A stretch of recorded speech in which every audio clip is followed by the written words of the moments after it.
faire le travail qu'on a fait. Je pense que la bouteille vaudrait encore plus cher que ce qu'on peut la vendre.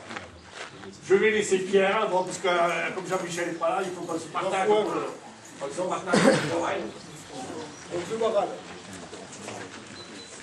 c'est la continuité de la démarche de l'entreprise il y a quelques années avec les lignes dédiées. Alors la différence près, c'est que les lignes dédiées, on associe un terroir, un type de sol, à un produit. Donc le rosé, c'est plutôt rien granitique. Sur les cuchus, on va être plutôt sur les granites. Le Mourani-Pani, c'est plutôt sur les schistes. Et le Planaise, bon, c'est la petite zone sur Planaise, avec un terroir un peu caractéristique.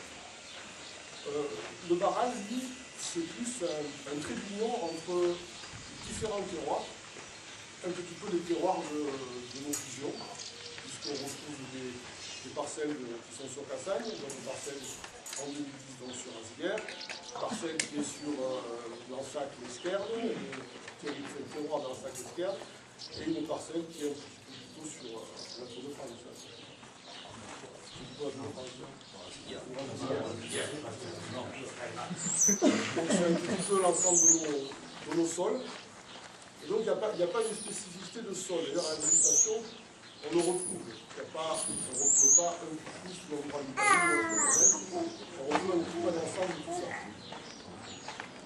Ensuite, l'autre différence, c'est que si sur le Trémoine ou le Mourani-Pani ou le Souris, on sent la pâte du vinificateur, souvent, et on prend, enfin, les vignes sont suivies à l'avance, mais il y a quand même un travail de vinification qui est plus important.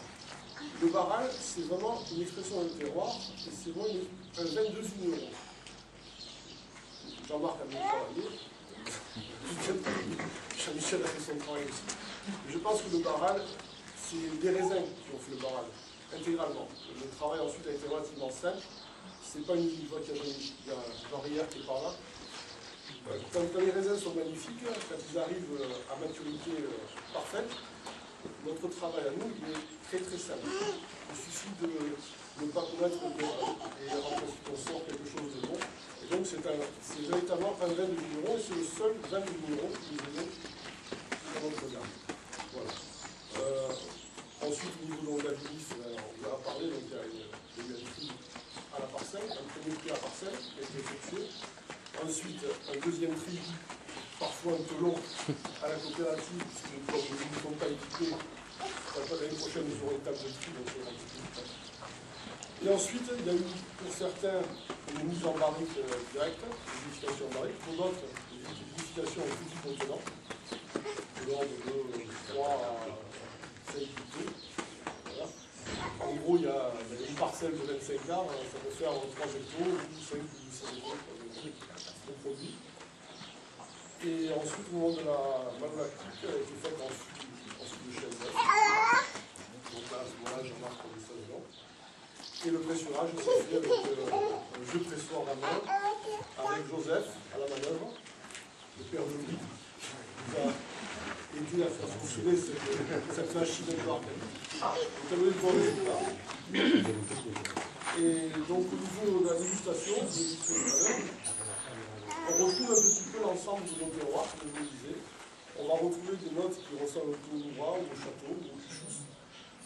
Le tout beaucoup plus concentré, donc on a une piste de poivre noir, on retrouve un peu de dans le produit. On les retrouve aussi avec beaucoup plus de concentration. Je vais faire l'expérience de déguster un Baral et ensuite déguster un Louvre ou un château ou un Cuchus. Vous avez l'impression que l'autre est un peu plus dilué.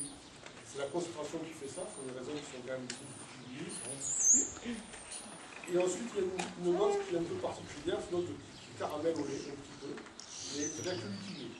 Par contre, il n'y a que celui-là qui l'est. Donc, une note aussi un peu aromatique, ça vient principalement de la ligne de la Syrah de Robert, qui a un arôme très particulier, qu'on ressent aussi un petit peu. Voilà. Donc, c'est un vin complexe. Bon, c'est un vin jeune, 2009. Je pense qu'on se fera plus plaisir quand on dégustera dans une paire d'années. Un des conseils de dégustation, c'est de laisser un petit peu une paire d'heures avant pour pouvoir qu'il puisse s'exprimer pleinement. Voilà, c'est tout.